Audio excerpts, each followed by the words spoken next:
Oke, mari kita bedah salah satu misteri paling menarik di pasar saham kita belakangan ini. Namanya PT Indah Prakasa Sentosa (TBK) atau kita sebut aja INPACE. Ini cerita soal saham yang harganya seolah-olah menentang semua logika dan fundamental. Nah, ini dia pertanyaan intinya. Gimana ceritanya coba? Sebuah perusahaan yang catat kerugian miliaran rupiah, harga sahamnya malah terbang ke bulan. Ini kan aneh. Yuk kita coba urai bareng-bareng paradoks ini. Oke, kita mulai dari yang bikin silau dulu. Coba deh, lihat angka ini. Dalam setahun, harga saham INPS itu naik lebih dari 410%. Gila kan? Buat yang ikut dari awal, ini jelas pesta pora. Tapi, tunggu dulu. Ini baru satu sisi koin aja. Nah, ini dia sisi lainnya yang bikin pusing. Di saat harganya meroket, laporan keuangan terakhir mereka justru menunjukkan kerugian bersih sebesar 19,3 miliar rupiah. Jadi, di satu sisi harga naik ratusan persen, di sisi lain perusahaan malah buntung. Nggak nyambung kan? Apa yang sebenarnya terjadi di sini? Untuk ngertiin ini semua, kita harus bongkar dulu dapur perusahaan ini. Yuk, kita lihat kondisi keuangannya dan gimana ceritanya mereka bisa sampai di titik ini. Lihat deh perjalanannya. Di tahun 2023, okelah mereka masih bisa untung tipis, sekitar 550 jutaan. Tapi, setahun kemudian langsung anjlok, rugi 30,2 miliar. Dan berlanjut lagi di tahun berikutnya, rugi 19,3 miliar. Bayangin, dari untung jadi buntung puluhan miliar cuma dalam sekejap. Dan ini bukan cuma angka di permukaan loh, kalau kita gali lebih dalam ke laba per saham atau earnings per share-nya, angkanya merah semua. Minus 46 di tahun 2024 dan minus 29 di tahun 2025. Artinya apa? Ya artinya secara fundamental, perusahaan ini sama sekali nggak ngasih keuntungan buat para pemegang sahamnya. Nah, akibat dari rugi terus-terusan ini fatal.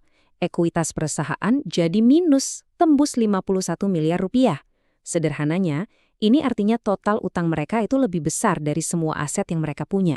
Ibaratnya, udah gali lubang tutup lubang pun gak cukup lagi. Ini red flag atau tanda bahaya paling besar dalam keuangan. Menghadapi kondisi kayak gini, manajemen tentunya nggak tinggal diam dong. Mereka punya strategi buat coba bertahan. Yuk kita lihat apa aja jurus yang mereka keluarkan. Jurus andalan mereka namanya novasi utang.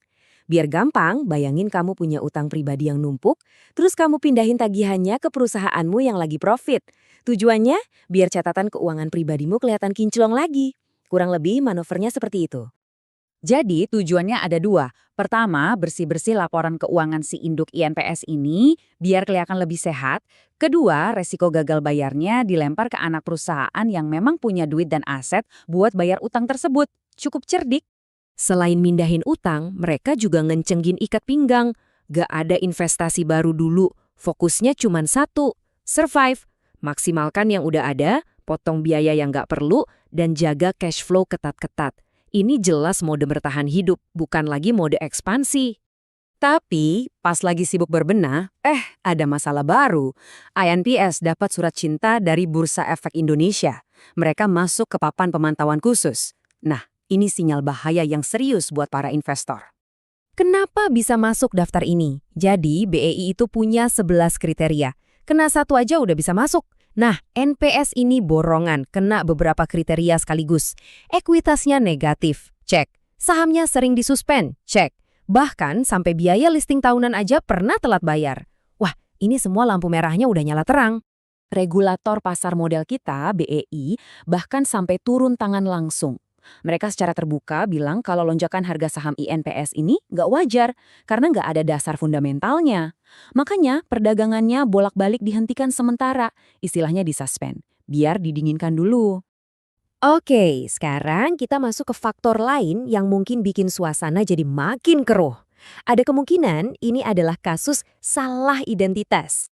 Biar nggak salah kaprah ya, di bursa ada INPS, ada juga IFSH. Kodenya mirip kan, tapi ini dua perusahaan yang beda banget. INPS itu di bidang logistik dan energi yang lagi rugi parah. Sementara IFSH itu perusahaan tambang nikel yang lagi untung gede. Beda banget kayak bumi dan langit. Anehnya, ya karena kodenya mirip itu, kadang ada aja yang ketukar. Entah itu di forum-forum investor atau mungkin di sistem alert otomatis. Kebingungan kayak gini, sekecil apapun, bisa jadi bensin buat spekulasi liar. Orang jadi ikut-ikutan beli tanpa benar-benar ngecek ini perusahaan apa. Oke, setelah kita bongkar semua faktanya, sekarang kita coba tarik benang merah dari semua ini. Kita balik lagi ke pertanyaan awal. Apa yang terjadi saat harga dan nilai fundamental saling bertentangan? Nah, ini inti dari semuanya. Kita harus bisa bedain antara harga dan nilai.